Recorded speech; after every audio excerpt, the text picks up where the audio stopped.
Have you ever wondered what it would be like to step back in time?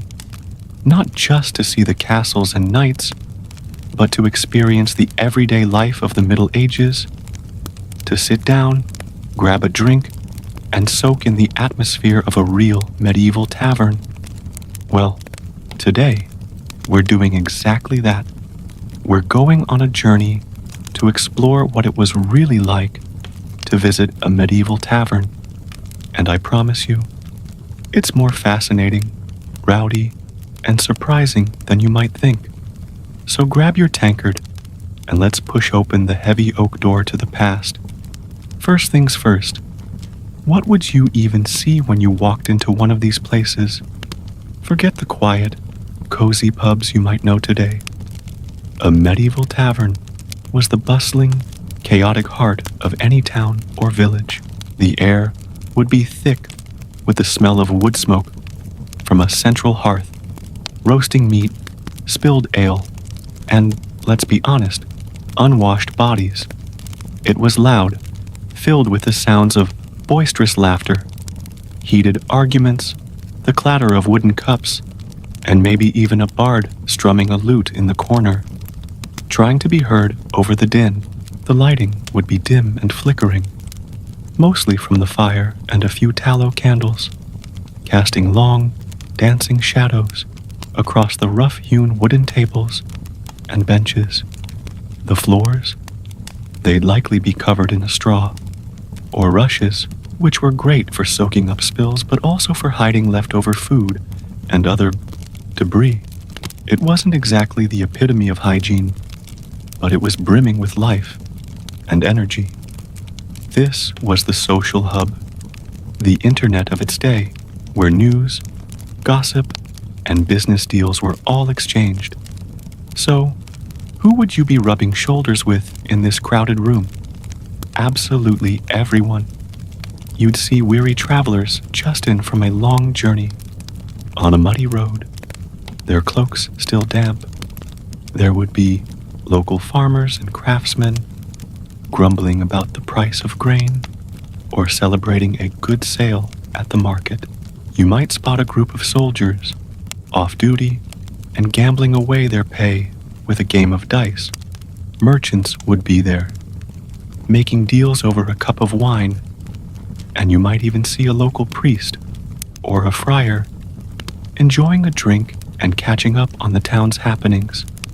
It was a true melting pot of society, a place where a humble peasant and a wealthy merchant could be sitting just feet apart. Now, let's talk about the most important part, the drinks. What would you order? While you might think of beer, the most common drink was actually ale. What's the difference? Well, medieval ale was thick, nutritious, and often brewed by women known as alewives.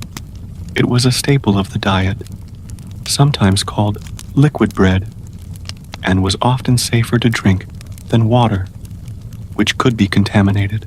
It wouldn't be the crisp, hoppy beer we know today, as hops weren't widely used in brewing until later in the period. Instead, it might be flavored with a mix of herbs and spices called gruit. If you were a bit wealthier, you could order wine. Red wines from France were particularly popular in places like England, and for the truly adventurous, there was mead, a sweet, fermented honey wine that has been enjoyed for thousands of years. Drinks were served in simple, rustic vessels. You wouldn't find fancy glassware here. Instead, you'd be drinking from a wooden tankard, a leather cup called a jack, or a simple pottery mug. And forget about ice cubes. Your drink would be served at whatever temperature the cellar happened to be. Of course, a good tavern also served food. Don't expect a fancy menu with dozens of options. The food was hearty, simple, and designed to fill you up. The centerpiece was often a pottage, a thick, continuously simmering stew. That was the original potluck. Whatever ingredients were on hand, vegetables, grains, and scraps of meat, went into the pot. You could also get a trencher, which was a thick slab of stale bread used as a plate. You'd pile your food onto it, and after you were done, you could either eat your plate, or, if you were charitable, give it to the poor waiting outside. Roasted meats, savory pies, cheese, and bread were also common fare. It was fuel for the working person, not fine dining. But a tavern was more than just a place to eat and drink. It was the center of entertainment. Gambling was rampant. Dice games, like hazard, were incredibly popular, though they often led to fights when accusations of cheating flew. Card games also started appearing towards the end of the Middle Ages. If you were lucky, a traveling troupe of minstrels, jugglers, or acrobats might put on a show. And of course, there was storytelling.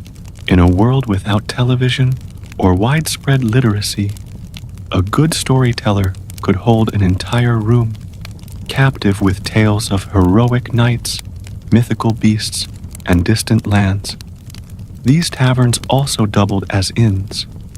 If you were a traveler, you could pay for a spot to sleep. But don't picture a private room with a comfy bed. More often than not, you'd be sharing a large room, and possibly even a large bed, with complete strangers. You'd pay for your spot in the bed, and it was a great way to stay warm. But privacy was a luxury few could afford. Your belongings wouldn't be very secure either, so you'd likely sleep with your money pouch tied tightly to you. As you can imagine, with all this ale, gambling, and a mix of people from all walks of life, taverns could get pretty rowdy. Brawls were common, and the local authorities often had their hands full dealing with disturbances.